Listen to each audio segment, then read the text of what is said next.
नमस्कार दोस्तों।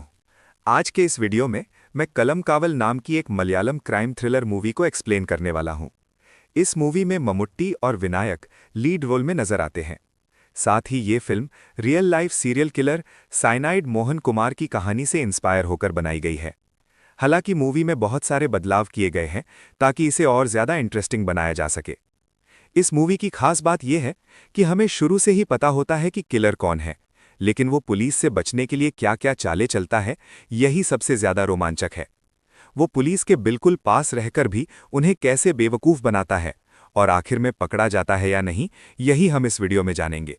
उससे पहले अगर आपने अभी तक इस चैनल को सब्सक्राइब नहीं किया है तो कृपया चैनल को सब्सक्राइब जरूर करें दोस्तों।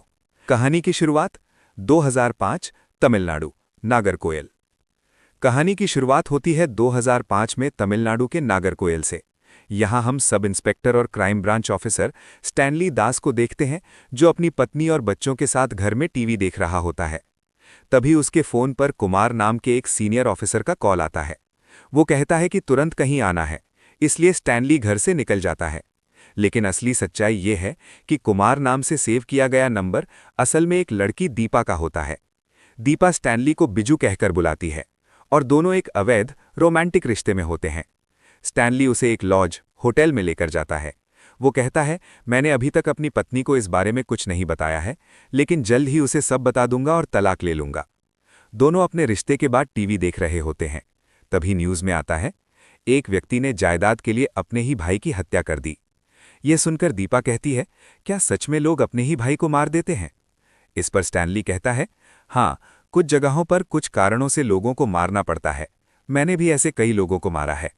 दीपा इसे मजाक समझती है और कहती है, अरे, आपने शायद कोई सांप या जानवर मारा होगा। लेकिन स्टैनली कहता है, नहीं, मैं सच कह रहा हूं। फिर वो एक खतरनाक उदाहरण देता है। वो कहता है, मेरी एक सुंदर पत्नी है, बच्चे हैं, वही मेरी दुनिया है। अगर मैं पत्नी को तलाक देने के बजाय तुम्हें ही मार दूं तो ज्यादा अच्छा रहेगा। दीपा इसे अभी भी मजाक समझ रही होती है। वो कहती है, अगर मैं आपको छोड़ दूं तो ठीक है, मारने की क्या जरूरत है? तब स्टैनली कहता है, मारने से संतुष्टि मिलती है। जैसे मच्छर काटे तो उसे मारते हैं, खाना बनाने के लिए मुर्गी मारते हैं, सांप को मारते हैं। उतना ज्यादा खतरा, उतनी ज्यादा संतुष्टि। लेकिन सबसे ज्यादा खुशी तब मिलती है जब इंसान को मारा जाता है। अब भी दीपा इसे मजाक ही समझ रही होती है। वो कहती है, अगर सच में मार सकते हो तो करके दिखाओ। और तभी स्टैनली अचानक दीपा के गले में उसकी ही दुपट्टे जैसी चीज लपेटकर जोर से खींच देता है। कुछ ही सेकंड में दीपा की मौत हो जाती है। इसके बाद वो उसकी लाश को बैग में डालता है और बिना किसी को शक हुए कार में लेकर निकल जाता है। 2012 केरल तिरुवनंतपुरम। अब कहानी 2012 में केरल के तिरुवनंतपुरम में पहुंचती है। यहां कोट्टायकोनम पुलिस स्टेशन इलाके में भयंकर सांप्रदायिक दंगे चल रहे होते हैं। स्थिति कंट्रोल से बाहर हो चुकी होती है। इसलिए इस केस को संभालने के लिए एसपी थॉमस स्पेशल ब्रांच से एक तेज तर्रार ऑफिसर जय कृष्णन को भेजते हैं। सभी लोग उसे नाथ नाम से बुलाते हैं। क्यों उसे नाथ कहा जाता है, ये आगे पता चलेगा। जब नाथ पुलिस स्टेशन पहुंचता है तो सब इंस्पेक्टर उसे पूरी स्थिति समझाता है। सब इंस्पेक्टर नाथ को बताता है कि विमल नाम के एक आर्मी जवान की बहन करीब 6 महीने पहले किसी के साथ घर से भाग गई थी। विमल और उसके परिवार को शक था यूसुफ नाम के एक आदमी पर। इस शक की वजह से विमल अपने कुछ दोस्तों को लेकर यूसुफ के घर झगड़ा करने चला गया। इसके बाद यूसुफ भी अपनी गैंग लेकर विमल के घर के पास लड़ाई करने पहुंच गया। धीरे धीरे ये झगड़ा सांप्रदायिक दंगे में बदल गया। लेकिन जब पुलिस ने जांच की तो उन्हें पता चला, अगर यूसुफ लड़की के साथ भागा होता तो वो गांव में खुलेआम कैसे रह रहा है। वो अभी भी उसी गांव में मौजूद था। फिर भी यूसुफ पहले भी लड़कियों के मामलों में फंस चुका था, इसलिए विमल के परिवार को उसी पर शक था। पुजारी की गवाही। नाथ ने विमल और यूसुफ दोनों को बुलाकर पूछताछ की। यूसुफ कहता है, मुझे उस लड़की के बारे में कुछ भी नहीं पता, मैं तो यहीं गांव में हूं, मैं उसके साथ कैसे भाग सकता हूं। लेकिन विमल कहता है, ये झूठ बोल रहा है। वो बताता है, मंदिर के पुजारी ने मेरी बहन को यूसुफ के साथ देखा था। साथ ही घर से जाने से पहले उसकी बहन ने एक चिट्ठी छोड़ी थी जिसमें लिखा था, मैं एक मुस्लिम लड़के के साथ जा रही हूं। जब पुजारी को बुलाया गया तो उन्होंने कहा, मैंने लड़की को देखा था, लेकिन साइड से देखने पर वो आदमी यूसुफ जैसा दिख रहा था। पूरी तरह पहचान नहीं पाया। मोबाइल कॉल रिकॉर्ड से बड़ा खुलासा।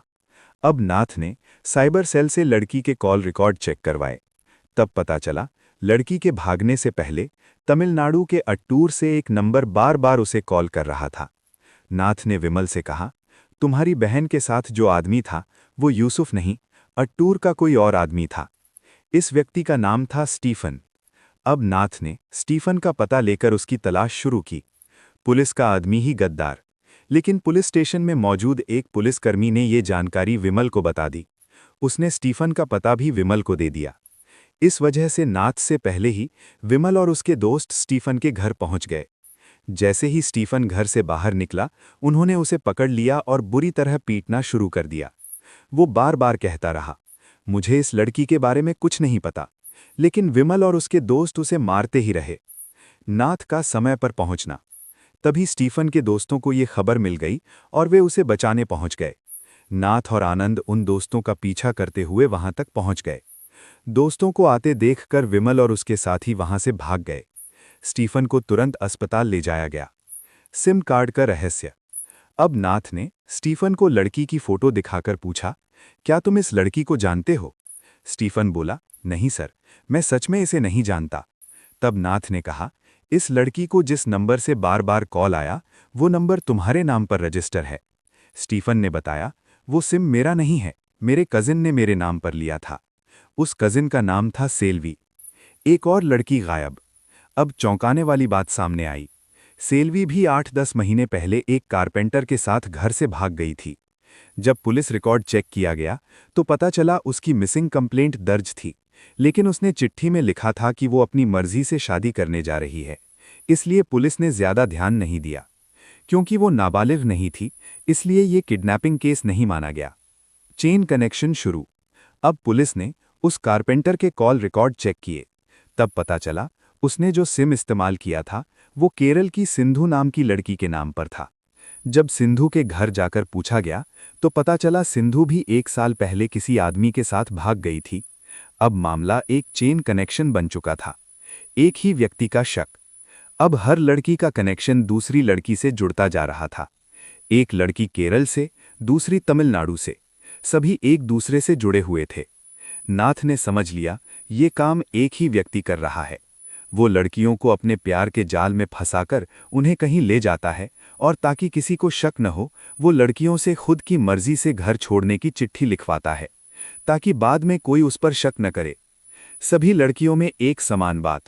नाथ ने एसपी थॉमस से कहा, सभी गायब हुई लड़कियां शादी की उम्र की थीं, या तलाकशुदा थीं, या विधवा थीं, यानी कमजोर और अकेली महिलाएं।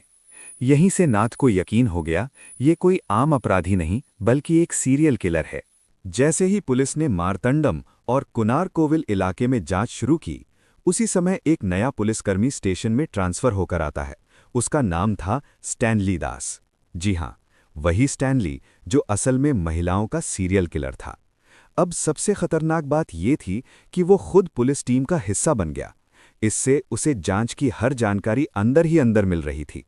सबूत मिटाने का खतरनाक खेल। स्टैनली अब बहुत चालाकी से काम करने लगा।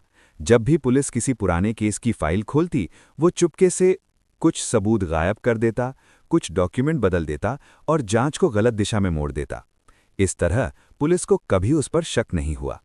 उधर नाथ और आनंद लगातार केस की कड़ियां जोड़ रहे थे, लेकिन हर बार कोई न कोई सबूत गायब मिल जाता था। यहीं से नाथ को थोड़ा शक होने लगा कि कोई अंदर का आदमी जानकारी लीक कर रहा है। जंगल वाला सीक्रेट ठिकाना। एक दिन पुलिस को एक पुराने जंगल इलाके में कुछ संदिग्ध गतिविधि की खबर मिलती है। नाथ और टीम वहां जांच करने पहुंचते हैं। जंगल के अंदर उन्हें एक पुराना घर दिखाई देता है। जैसे ही वे अंदर जाते हैं, उन्हें वहां मिलती है महिलाओं के कपड़े, कुछ पुराने बैग और कई संदिग्ध सामान। ये देखकर नाथ समझ जाता है ये किसी सीरियल किलर का ठिकाना है। लेकिन उसी समय स्टैनली भी उनके साथ ही था। वो चालाकी से कुछ अहम सबूत छिपा देता है ताकि उसका राज बाहर ना आए। डायरी का बड़ा खुलासा। उस घर में एक डायरी भी मिलती है। उस डायरी में कई महिलाओं के स्केच बने हुए थे। हर स्केच के नीचे कुछ तारीखें लिखी थीं। नाथ ने जब डायरी देखी तो उसे समझ आया, ये तारीखें उन्हीं दिनों की थीं जब महिलाएं गायब हुई थीं। अब पुलिस को पूरा यकीन हो गया ये एक सीरियल किलर का काम है, लेकिन अभी तक उन्हें ये नहीं पता था कि किलर उन्हीं के बीच खड़ा है। नाथ को अंदर वाले पर शक। नाथ ने देखा हर बार जब कोई अहम सुराग मिलता तो वो अचानक गायब हो जाता, इसलिए उसने सोचा टीम के अंदर कोई गद्दार है। अब उसने टीम के सभी लोगों पर गुप्त नजर रखना शुरू किया और यहीं से स्टैनली के लिए खतरा बढ़ने लगा। स्टैनली का अगला शिकार। उधर स्टैनली अपने अगले शिकार की तलाश में था। उसे एक और अकेली महिला मिलती है। वो फिर से उसी पुराने तरीके का इस्तेमाल करता है, भरोसा जीतना, शादी का वादा करना और अंत में साइनाइड की गोली देना। लेकिन इस बार एक छोटी सी गलती हो जाती है। छोटी गलती, बड़ा सुराग। इस बार जिस बस स्टैंड के टॉयलेट में महिला की मौत हुई, वहां एक गवाह मौजूद था। उस गवाह ने बताया उसने एक आदमी को महिला को टॉयलेट तक छोड़ते हुए देखा था और वो आदमी पुलिस जैसी वर्दी में था। अब ये सुनकर नाथ का शक और गहरा हो गया, क्योंकि अब साफ था किलर कोई आम आदमी नहीं बल्कि पुलिस से जुड़ा हुआ है। केस का सबसे बड़ा मोड़। अब नाथ ने टीम के सभी पुलिस वालों की पिछली पोस्टिंग और रिकॉर्ड चेक करना शुरू किया। जैसे ही स्टैनली दास का रिकॉर्ड चेक किया गया, वहां कई संदिग्ध बातें सामने आई।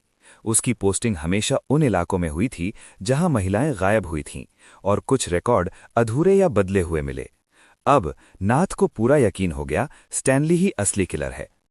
आगे क्या होगा? सबसे बड़ा क्लाइमैक्स आने वाला है। अब कहानी अपने सबसे खतरनाक मोड़ पर पहुंच चुकी है। नाथ को पता चल चुका है कि किलर स्टैनली है, लेकिन स्टैनली अभी भी आजाद घूम रहा है और वो किसी भी समय फिर हमला कर सकता है। अब नाथ को पूरा यकीन हो गया स्टैनली ही असली सीरियल किलर है, लेकिन बिना पक्के सबूत के उसे गिरफ्तार करना आसान नहीं था। सबसे बड़ा सबूत मिलने वाला था। नाथ ने स्टैनली पर गुप्त नजर रखना शुरू किया। एक दिन स्टैनली छुट्टी लेकर जंगल वाले उसी पुराने घर की तरफ जाता है। नाथ को पहले से उस जगह पर शक था, इसलिए वो चुपके से उसका पीछा करता है। जैसे ही स्टैनली उस घर के अंदर जाता है, नाथ और उसकी टीम भी धीरे धीरे अंदर पहुंच जाते हैं। घर के अंदर नाथ को वही डायरी मिलती है जिसमें कई महिलाओं के स्केच बने थे, लेकिन इस बार डायरी में एक और चीज मिलती है, कुछ महिलाओं के गहने और सामान जो उनकी पहचान साबित कर सकते थे। ये था सबसे बड़ा पक्का सबूत। अब साफ था स्टैनली ही किलर है। स्टैनली भागने की कोशिश करता है। जैसे ही स्टैनली को पता चलता है कि पुलिस को उसके बारे में सब पता चल गया है, वो तुरंत भागने की कोशिश करता है। वो जंगल के अंदर तेजी से भागने लगता है। नाथ और बाकी पुलिस उसके पीछे दौड़ते हैं।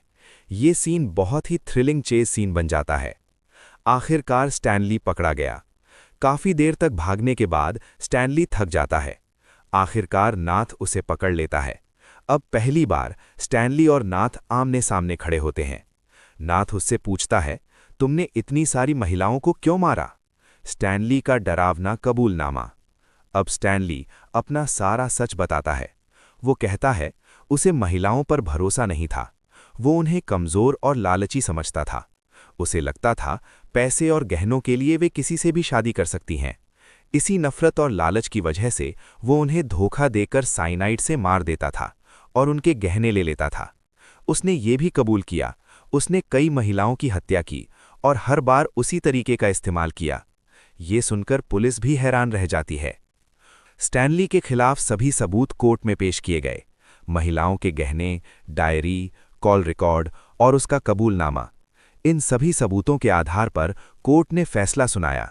स्टैनली दास को उम्र कैद की सजा दी जाती है। अब वो अपनी बाकी जिंदगी जेल में बिताने वाला था। इस केस ने पूरे इलाके को हिला दिया था।